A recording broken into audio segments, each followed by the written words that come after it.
दोस्तों आज मैं आप लोगों के सामने लेकर आया हूं एक फुल सेट जहां पे हम लोग ऑब्जेक्टिव और सब्जेक्टिव दोनों को डिस्कस करेंगे। साथ ही साथ हम लोग ये भी डिस्कस करने वाले भाई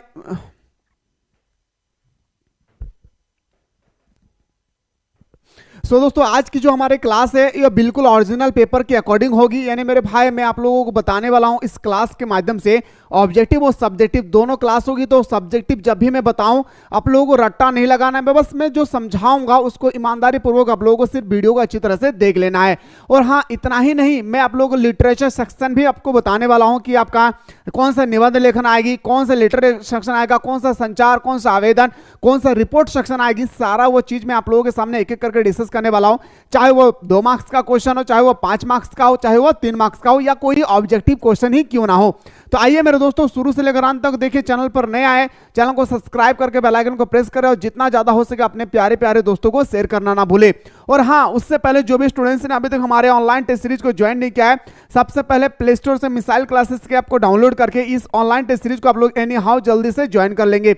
ये ऑनलाइन टेस्ट सीरीज वो ऑनलाइन टेस्ट सीरीज है मेरे दोस्तों जो पूरे झारखंड में पहली बार स्टार्ट हुई है और झारखंड के सारा स्टूडेंट्स आकर यहाँ पे एग्जाम दे रहे हैं, जो बिल्कुल फाइनल एग्जाम के अकॉर्डिंग होगी। 30 में 30 दिलाएगी। इस तरह से आप लोगों का एक सब्जेक्ट में 10 बार टेस्ट सीरीज आप लोगों को प्रोवाइड किया गया है। और मेरे दोस्तों आप टेस्ट लगाकर अपने तैयारी को बेहतर बना सकते हैं मात्र 99 रुपया में। तो लेट किस बात की, जाएं ज्वाइन करें और आनंद ले मेरे दोस्तों ऑनलाइन टेस्ट सीरीज का। आइए प्यारे, सबसे पहले मैं आप लोगों को सामने बताने वाला हूं सब्जेक्टिव, क्योंकि ऑब्जेक्टिव तो बहुत ही आसान है। सबसे पहले हम लोग बात करने वाले सर सब्जेक्टिव क्वेश्चन। देखिए पहला क्वेश्चन है सर आपके स्क्रीन पे, ध्यान से देखेंगे कि सरोज का विवाह अन्य विवाहों से किस प्रकार भिन्न है। मतलब मेरे दादा कहल गले रे कि तोर बिहाटा हो न दादा, इन्नो जनक बिहा से क्यों बादो अलग हो। तो की कह अगर कभी हमारे बिहा में हम डीजे लगा हलियो, हमारे बिहा में हम पूरा एकदम स्टेज बना हलियो जहां पे लड़का लड़की डांस कर हलो, इस तरह से हम लोग बोल सकते हैं। हमारा विवाह दूसरे के विवाह से भिन्न है, वो हम आसानी से बता सकते हैं। लेकिन यहां पे बताएगा किसके बारे में मेरे प्यारे, तो बताएंगे सरोज का विवाह अन्य विवाह से किस प्रकार भिन्न थे। आइए सर बात करते हैं सरोज के विवाह के बारे में। सरोज का विवाह अत्यंत सादगी पूर्ण तरीके से हुआ था। आनंद उत्साह, जैसे आपका भी विवाह, हाँ मैं आपसे बात कर रहा हूं, आपका भी विवाह एकदम अलग होनी चाहिए। समझ में आ रही है ना दादा। सरोज का विवाह अत्यंत सादगी पूर्ण तरीके से हुआ था। इसमें किसी भी प्रकार का दिखावा नहीं था, इसमें कोई भी दिखावा नहीं था। जो क्या था सिर्फ आपने लिए क्या था, 1-2 आदमी क्या करते हैं ना, दिखावा करने के लिए करते हैं 50,000 का पंडाल, 1 लाख का पंडाल दिखावा करने के लिए। मेरे दोस्तों 1 लाख के पंडाल में भी उतना ही व्यक्ति बैठेंगे जितना आप 50,000, 20,000, 10,000 का पंडाल में मेरे दोस्तों आदमी को बैठा सकते हैं। वो क्या हो गया, दिखावा। फालतू खर्चा करने वाला व्यक्ति क्या होता है भाई, याद रखें, मूर्ख होती है जो अपने पैसों से दूसरे को दिखावा करवाता है। ठीक है, बुरा लगे तो माफ कीजिएगा भाई। याद रखना है कि विवाह का निमंत्रण पत्र किसी को नहीं भेजा, और विवाह जो हमारा सरोज है वो अपने शादी का निमंत्रण पत्र किसी को भी नहीं भेजा था। केवल कुछ सौजन्य ही विवाह के अवसर पर उपस्थित थे। जो मुख्य आदमी थे वही सिर्फ विवाह में आए थे, बाकी किसी को भी हमारे सरोज ने इनवाइट नहीं किया था। ना मुझे क्या था ना आपको इनवाइट किए थे। कवि निराला सूर्यकांत त्रिपाठी निराला ने माता पिता दोनों के द्वारा की जाने वाली सभी वैवाहिक रस्मों को स्वयं निभाया। और कहता है मेरे भाई कि जो हमारा सूर्यकांत त्रिपाठी निराला है, यह कहता है कि मेरे मम्मी पापा के द्वारा जितने भी सारे रस्म और रिवाज होती है, सारे रस्म और रिवाज को मैंने स्वयं अपनाया और इसको निभाया भी है। ठीक है, आगे कहता है कि ना तो कोई संगीत था और ना ही रात्रि जागरण, और कोई ना तो गाना था। अब गाना नहीं रहेगा तो बिहार मजा आएगा भाई। हाँ, आपके शादी में गाना नहीं आएगा तो मजा आएगा, नहीं मजा आएगा। वही कह रहा है कि ना कोई संगीत था और ना कोई रात्र में जाग रहे थे। एक होता है ना कि जब विवाह होती है तो उस समय हम लोग रात जागते हैं, यहाँ पे कुछ नहीं, ना डीजे वगैरह का समाधान था, ना रात जागने का कोई प्रथा प्रचलित थी। विवाह के बाद पुत्री को दी जाने वाली कुल शिक्षा स्वयं पिता निराला ने दी। और जैसे विवाह जब होती है तो विदाई जब होते हैं ना, तो कुछ कुछ पापा जो है कुछ अपने बेटी को बताते हैं, बेटी अच्छा से रहना, बेटी मेरा हस्बैंड के साथ हाथ मिलाकर बोलते हैं कि बेटा मेरा बेटी को अच्छे से रखना। इस तरह से वो संज्ञा दे रहे थे मेरे भाई, ज्ञान दे रहे थे अपने बेटी को। ठीक है, तथा पुत्री के लिए पुष्प सेज भी पिता ने ही तैयार की। वास्तव में सरोज का विवाह अन्य विवाह से बिल्कुल भिन्न था, बिल्कुल भिन्न, साफ साफ नजर आ रहा है। यहाँ में शादी डीजे न हो, बैंड बजाना हो, वो शादी शादी हुआ भाई? नहीं हुआ भाई। लेकिन याद रखिएगा मेरे दोस्तों, जो नहीं करता उसका पैसा का बचत होती है, इस बात को भी याद रखिएगा। तो ये क्वेश्चन आपके पेपर में आएगा 3 मार्क्स का, जो सबसे प्रचलित क्वेश्चन में से क्वेश्चन है। वसंत का आगमन कैसे होता है, उसका क्या प्रभाव पड़ता है? बनारस में वसंत का आगमन बिना शोर शराबे का अन्य जगहों से भिन्न रूप से होता है। वसंत के आगमन के साथ धूल का बाउंडर उड़ने लगता है। जैसे बसंत आती है मेरे दोस्तों, बनारस शहर में धूल का एक बाउंडर उड़ती है। धूल का बाउंडर का मतलब होता है कि एक जगह का धूल जो है दूसरे जगह उड़ाकर ले जाना, धूल का बाउंडर कहलाता है। ठीक ना दादा? तो धूल का बाउंडर उड़ने लगता है, जो लोगों के मुंह में पड़कर उनकी जीभों में किरकिराहट उत्पन्न करती है। और जब हम लोग 2 बजे समय जाते हैं बसंत के समय, तो देखते हैं ऐसे धूल उड़ती है, हमारे आंखों पे जी पे पड़ते हैं, तो हम लोग कैसा महसूस होता है? किरकिराहट महसूस होती है। वसंत के आने पर भी बनारस के मूलभूत स्वरूप, स्वभाव एवं संस्कार में कोई परिवर्तन नहीं हुआ। और मेरे दोस्तों, वसंत के आगमन से भी कोई भी परिवर्तन नहीं हुआ। समझ में आए ना? बोल रहे ना कि आ गया दिल चुराने आ गया, बोलते ना। लेकिन मेरे दोस्तों, यहाँ पे कुछ भी फर्क नहीं पड़ता है। किसका? बसंत का। याद रखना है मेरे भाई, ठीक है? आइए सर, अगला क्वेश्चन में बात करते हैं। ब्रह्माशा कविता की नायिका के दुख का क्या कारण थे? आप सभी को पता है, ब्रह्माशा स्टोरी मैंने बहुत ही शानदार तरीके से सुनाया हूं, और मैंने पहले भी आप लोगों को कहा हूं मेरे दोस्तों कि जब भी आप लोग कोई भी, याद रखिए, कभी भी आप लोगों का आने वाला जनरेशन होगी तो उन लोगों को फाउंडेशन कोर्स बोलिएगा परचेस करने के लिए, क्योंकि फाउंडेशन कोर्स में मैं चैप्टर को एकदम बेहतर तरीके से एक्सप्लेन करता हूं। इस बात को याद रखिएगा। कहता है मेरे भाई कि प्रस्तुत कविता में नायिका प्रेषित पातिका अर्थात उसका पति उसे छोड़कर अन्य देश चला गया। अब मेरे दोस्तों, अगर आपका पति, मान के चलिए आप कितना प्यार करते हैं भाई, अपने हस्बैंड से प्यार करते हैं, हर कोई प्यार करते हैं, है ना? जो नहीं प्यार करते वो सबसे बड़ा गधा है भाई, ठीक है? मान के चलिए आप अपने हस्बैंड से बहुत अच्छी तरह से प्यार कर रहे हैं, इश्क कर रहे हैं, और उस समय अगर आपके हस्बैंड छोड़कर चले जाए तो कैसा गुजरा होगा? आप सोचेंगे भाई हम किसके साथ, समझ गए ना? समझने वाला इशारा काफी है भाई। वही कह रहा है कि सर उसका पति उसे छोड़कर अन्य देश चला गया। मान के चलिए आपका हस्बैंड क्या हुआ, आपको छोड़कर कहीं और देश चला गया, कहीं और लड़की के साथ नहीं बोल रहा हूं, कहीं और देश चला गया। वह दुखी होकर 12 महीने की चर्चा करती है, और वह इतना दुखी हो गए, यानी आप इतना दुखी हो गए कि 12 महीना आप चर्चा कर रहे हैं सिर्फ और सिर्फ अपने हस्बैंड के बारे में। वह कहती है कि पति के बिना हर मौसम व्यर्थ है। बिल्कुल भाई, लोग कहते हैं कि गर्मी ठंडी में कंबल हो या ना हो, लेकिन अपने वाइफ का होना अति आवश्यक है। इसी तरह से एक वाइफ कहती है, क्या कहता है मेरे भाई, कि गर्मी के मौसम, सर्दी के मौसम में कंबल हो या ना हो, इसी तरह से मेरे दोस्तों एक हमारा हस्बैंड का होना अति आवश्यक है। इसी तरह से वो कहती है कि कोई भी मौसम हो, अगर आपके पति नहीं है तो सारा मौसम व्यर्थ है। अगर बसंत का ऋतु आए और हम घूमने ना जाएं, बसंत ऋतु बेकार है भाई, ठीक है? इस गीत में वह अपनी दशा को हर महीने विशेषता के साथ पिरोकर रखती है, मतलब बताती है, अपने दुख को जाहिर करना चाहती है लोगों के सामने। कौन? सरोज। उम्मीद करता हूं मेरे भाई कि आप लोगों को बहुत शानदार तरीके से समझ में आ रही होगी। सच बताओ दादा, ईमानदारी से पूर्वक बताइए, जो मैं क्लास में एंटरटेनमेंट करके आप लोगों को समझाता हूं, देखिए ऐसे में पढ़ के आप लोगों को डायरेक्ट नहीं समझाना सही नहीं समझता हूं भाई। जो मैं एंटरटेनमेंट करके आप लोगों को समझाता हूं, क्या माइंड में धंसता है? ईमानदारी पूर्वक बताइए कमेंट सेक्शन में। जो कमेंट करेंगे मैं मान लूंगा मेरे भाई कि आपका सच्चा स्टूडेंट्स है और मेरे साथ आपका लगाव है। देखता हूं कौन स्टूडेंट्स कमेंट करते हैं भाई। आइए सर दादा, अगला क्वेश्चन है कि उपाध्याय जी कौन सी भाषा के समर्थक थे? जो हमारे उपाध्याय जी थे वो कौन सी भाषा का समर्थक थे? तो बताएंगे सर, उपाध्याय जी नागरी भाषा के समर्थक थे और हमेशा से ही नागरी भाषा में लिखते थे। उनका कहना है कि नगर आभर्षण से जो लोगों की भाषा विकसित हुई है वही नगरी भाषा। बस इतना याद रखना है। कौन सी भाषा? तो नागरी भाषा। बस सिंपल सा फंडा याद रखिएगा। आइए सर, अगला क्वेश्चन में आते हैं सर। संवाद कहते वक्त बड़ी बहुरिया की आंखों में क्यों छलछला आई? है ना भाई, आप किसी को मैसेज पहुंचाते हैं जिससे आप बहुत प्यार करते हैं, सच बता रहा हूं, सुनिएगा। मान के चलिए आप किसी से बहुत प्यार कर रहे हैं और आपसे उनसे क्या हो गया भाई? क्या हो गया भाई? बोले ना भाई, याद रखें उससे आपका दूरी हो गई और एक समय ऐसा आया कि आपको झगड़ा हो गया। और जब आप उनको अब जब अपना मैसेज, अपने दिल की बातों को, अपने दिल के दरवाजे को खोलकर अपने मैसेज को जब आप दूसरे व्यक्ति तक पहुंचाएंगे, यानी उस व्यक्ति तक पहुंचाएंगे, तो आपकी आंखें छलछलाने लगेंगे भाई। याद रखिएगा, नल की तरह आपकी आंखों पे पानी बरसेगी और ये पानी दुखों का नहीं बल्कि मेरे दोस्त सुखों का होती है, जब खुशियां आंसू देती है। लेकिन यहां पे कुछ अलग है भाई, यहां पे दुख के आंसू है ना कि सुख के। आइए सर बात करते हैं। हरगोविंद जब हवेली पहुंचता है तो आंगन में मोदियाइन बड़ी बहुरिया को उधार के लिए जली कटी सुना रही थी। हरगोविंद के सामने स्वयं को मोदियानी द्वारा अपमानित होने पर बड़ी बहुरिया को अपनी दशा हरगोविंद से व्यक्त करनी पड़ी। और जो मेरे दोस्त याद रखना है, बड़ी बहुरिया है, उनसे कर्जा मांग रहे थे। कौन? मेरे दोस्तों कर्जा खींच लिया था। मोदियाई ने बार बार बोल रहे थे कि बड़ी बहुरिया मेरे पैसा लौटा दो, मेरे दुकान का पैसा लौटा दो, जल्दी से लौटा दो। लेकिन मेरे दोस्तों हमारा हरगोविंद है, इस दुख को वो देखकर वो बिल्कुल मेरे दोस्तों शर्माहट महसूस करे। इतने बड़े मालकिन और उनसे पैसा मांगने के लिए आए, कैसा स्थिति आ गया है आज हमारे समाज में।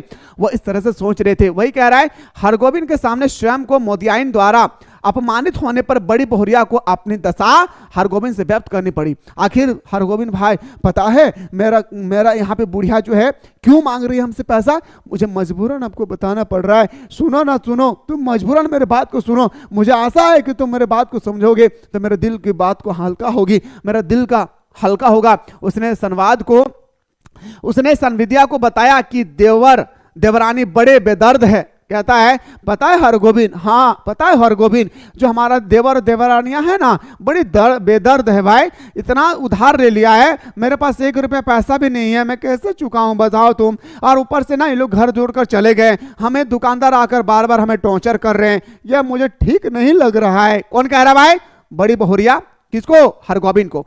ठीक आगन महीना धान के समय तक तथा आम के मौसम में आकर हिस्सा ले जाते हैं और कहते हैं, पता है बड़ी बहुरिया कहती है हरगोविंद को, पता है हरगोविंद, जैसे आगन महीना आती है ना, आगन महीना आने के तुरंत बाद वो लोग आ जाती है और आने के बाद वो धान को हिस्सा को लेकर चले जाते हैं। फिर जब आम का मौसम आते हैं ना, तो आम का मौसम में भी आम को लेकर चले जाते हैं। कितना दुख है। किनको सुना रहा है? हरगोविंद को। कौन? बड़ी बहुरिया।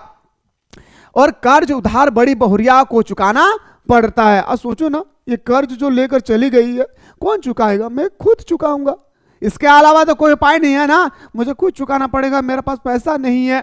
संवाद कहते वक्त अपनी करुण दशा वर्णन करते हुए बड़ी बहुरिया का दुख आंखों के जरिए बाहर आने लगी। और इतने दुख अगर आपके अंदर में भी आएगी तो हमारे आंखें भी फट आएगी भाई, हमारे आंखें भी फट आएगी। इतने दुख भोग रही थी। कौन? बड़ी बहुरिया। इन सब कारणों की वजह से क्या आया था? बताएंगे सर क्या आया था? तो आंखों में बारिश हो रही थी। आशा कर रही हो रे भाई हमारे बहन कि तोहनी हमारे बतवा बुझल पा रही, आशा कर रही हो ना दादा। चलिए सर, उम्मीद करता हूं समझ में आ रहा होगा। अगला क्वेश्चन है सर, दूसरा देवदास, जो सबसे खतरनाक क्वेश्चन है भाई, सबसे खतरनाक क्वेश्चन है। दूसरा देवदास कहानी के शीर्ष की सार्थकता स्पष्ट करें। सच बता रहा हूं, पिछले 4 साल में 3 बार पूछा गया है। पिछले 4 साल में 3 बार पूछा गया ये क्वेश्चन। पता नहीं इस क्वेश्चन के अंदर में क्या क्वालिटी, मुझे आज तक पता नहीं चला। सुनिएगा। दूसरा देवदास कहानी में जिस प्रकार शरद चंद्र का देवदास अपने परों के लिए सारा जीवन मारा फिरता रहता, उसी प्रकार संभव रूपी देवदास अपनी परों के लिए मारा फिरता है।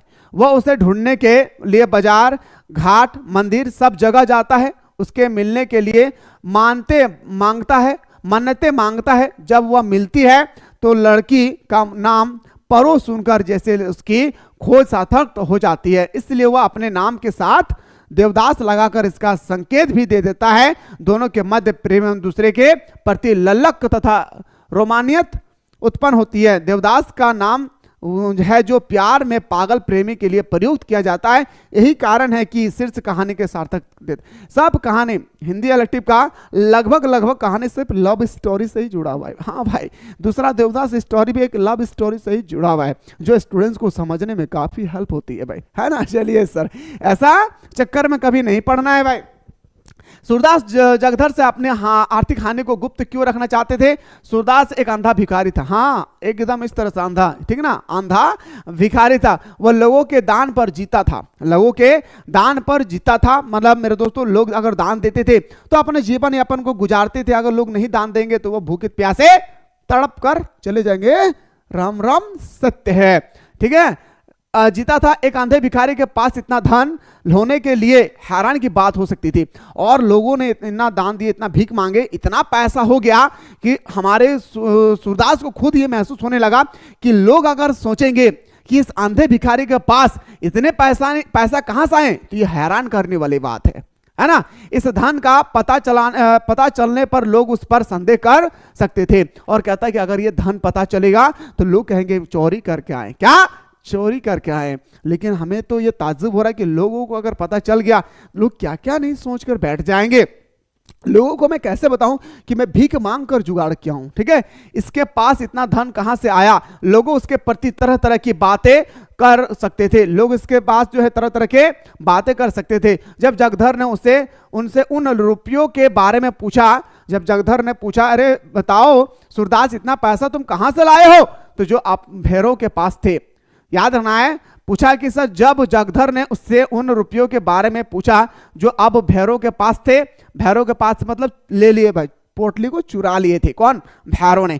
सूरदास शक पका गया और उस रुपयों का अपना मानने से इनकार कर दिया। और जो हमारा सूरदास है वो कहता है भाई नहीं नहीं नहीं, ये पैसा मेरा नहीं है, ये पैसा नहीं है, ये पैसा मेरा नहीं है, जबकि पैसा रियलिटी में उसके थे। लेकिन वो इस बात को छुपाना चाह रहे थे कि लोग क्या सोचेंगे कि एक अंधा भिखारी के पास इतना पैसा कैसे आया, इसके वजह से वो अपने बातों को छुपाना चाह रहे थे। समझ आ रहा है ना। आगे देखिए मेरे भाई, कहा गया कि वह स्वयं को समाज के आगे लज्जित नहीं करना चाहते थे, अतः वह जगधर से अपने आर्थिक हानि को गुप्त रखना चाह रहे थे। बताएं मेरे शेर सुन ईमानदारी पूर्वक क्या आप लोगों को समझ में आई? आइए सर बिस्कोहर की माटी के बारे में बात करते हैं। कहता है बिस्कोहर में हुए बरसात का जो वर्णन विश्वनाथ ने किया उसे अपने शब्दों में लिखे। बिस्कोहर में बरसात अचानक नहीं आती है, बिस्कोहर में बरसात अचानक नहीं आती है। पहले बादल घिरते थे और गड़गड़ाहट होती थी, फिर पूरा आकाश काले बादलों से घिर जाता था और दिन में रात जैसा अंधेरा छा जाते थे। इसके बाद घनघोर वर्षा होती थी।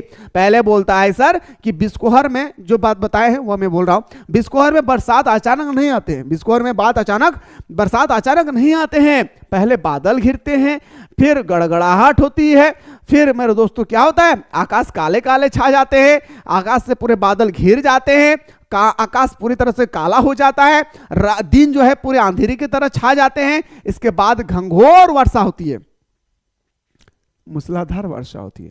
समझ में आ रहा दादा? चलिए सर, बरसात की बूंदें गिरने से ऐसा प्रतीत होता था जैसे प्रकृति संगीत उत्पन्न कर रही है, और बरसात की बूंद ऐसा टपक टपक बोलते हैं ना भाई, टिप टिप बरसा पानी, इसी तरह से बारिश हो रही थी। इसी तरह से क्या हो रहा है मेरा, इस तरह से बारिश जो है बूंदे टपक रहे थे, लग रहा था कोई संगीत सुना रहे हैं। ठीक है, आइए सर, उसमें तबला, मृदंग और सितार जैसे संगीत का आनंद होता था। पानी बरसता था तो दिखाई भी देता था। घर की छत से देखने पर दूर से घोड़े की कतार दौड़ती हुई चली आ रही, घोड़े की कतार दौड़ती हुई चली आ रही प्रतीत होती थी। और एक तरह देखिए मेरे भाई, जब हवा चलती है ना और बारिश भी होती है ना, तो देखिएगा एक तरफ बारिश, अभी यहाँ पे बारिश हो रही है, इसको हवा उड़ा के लेके चले जाते हैं, यहाँ पे बारिश खत्म, फिर मेरे दोस्तों वहां पे बारिश हो रही है। इस तरह बारिश को क्या करते हैं, बादलों को नचा नचा कर बारिश करवाते हैं। कौन? वर्षा, हवाएं। ठीक है, आधी तो टीन और छप्पर उड़ाती थी, और इतना बारिश होती है कि टीन जो घर का जो चादरा होते हैं ना उसको भी उड़ा दिया था। लगातार वर्षा से दीवार भी गिर जाती थी, घर धंस जाते थे, बाढ़ आ जाती थी, और बाढ़ भी आ जाते थे। बताएं मेरे दोस्तों, अभी मैं आप लोगों को सब्जेक्टिव क्वेश्चन जो बताया हूं, कि आप लोगों को सच में समझ में आया? अब आते हैं सर क्वेश्चन की ओर। कहता है कि अनुशासन का अर्थ है अपने को कुछ नियमों से बांध लेना और उन्हीं के अनुसार कार्य करना। कोई महत्व नहीं है, इसी कारण उनका जीवन आरक्षित, आतंकित एवं अव्यवस्थित रहता है। सभ्यता और संस्कृति के विकास के साथ साथ जीवन में अनुशासन का महत्व भी बढ़ता है। नहीं, जीवन में अगर डिसिप्लिन नहीं है तो जीवन में कुछ नहीं भाई। याद रखिएगा, दुनिया के किसी भी स्टेज पे पहुंच जाए, कितने भी बड़े बड़े वकील बन जाए, कितने भी बड़े बड़े जॉब को क्यों ना हासिल कर ले, अगर आपके अंदर में डिसिप्लिन नहीं है, अनुशासन नहीं है, तो आप गिरे हुए एक इंसान की तरह भाई। याद रखना है, ठीक है ना। इसलिए डिसिप्लिन बनाए अपने आप में, जैसे मेरा डिसिप्लिन है time to time, time to time भाई, एक सेकंड ना इधर ना उधर, ना मैं किसी को सुनता हूं ना किसी को सुनाता हूं, समझ में आ रही है ना। पहला, अनुशासन का अर्थ क्या है। अब खतरनाक क्वेश्चन भाई, अब आपसे यहाँ पे पूछा गया है कि बताइए मेरे भाई जो हमारा अनुशासन है, आखिर इसका क्वेश्चन का अनुशासन का अर्थ क्या, आपसे पूछा गया है कि अनुशासन का अर्थ क्या है, तो बताएंगे सर स्वयं पर स्वयं का शासन करना, यह अनुशासन है। किसके विकास के साथ अनुशासन का महत्व बढ़ता है। अच्छा, किसके विकास के साथ अनुशासन का महत्व बढ़ता है, तो बताएंगे सर हमारा, याद रखना मेरे भाई, ऑप्शन नंबर सी, सभ्यता और संस्कृति के विकास के साथ, इन ऑप्शन नंबर सी हमारा राइट आंसर हो जाएगी। अगला क्वेश्चन पे दौड़ते हैं सर, अगला प्रश्न है आपके स्क्रीन पे, क्वेश्चन नंबर 3 है, किनमें अनुशासन का महत्व नहीं होता है। वन्य जीवों, याद रखना जो इनके पास अनुशासन नहीं है, डिसिप्लिन नहीं है, सोचिए एक प्रकार का क्या है, वो जानवर है भाई, ठीक है। उपयुक्त गद्यांश का उपयुक्त शीर्षक लिखिए। अच्छा, इसमें किस चीज के बारे में जिक्र किया गया है, तो बताएंगे सर सिंपल सा फंडा है, डिसिप्लिन के बारे में, इसमें कोई समाज में। अगला क्वेश्चन, ये आपका स्टेटमेंट है, आप एक बार देख लेंगे मेरे भाई, खतरनाक क्वेश्चन है, यहाँ पे पूछा गया है। अब यहाँ पे देखिए 9 नंबर, फीचर लेखन में कितने आयाम होते। कई बार ये क्वेश्चन अभी तक पूछा गया, कई बार, एक दो बार नहीं मेरे भाई, कई बार, हाँ मैं बता रहा हूं कई बार पूछा गया है। फीचर लेखन में कितने आयाम होते हैं, 3 आयाम होती है। कितने भाई, याद रखना, फीचर लेखन में टोटल 3 आयाम होती है। हिंदी का पहला समाचार पत्र किस वर्ष प्रकाशित हुआ था, तो 1826 में हिंदी का पहला प्रकाशन हुआ था, ऑप्शन नंबर सी हमारा सही हो जाएगी।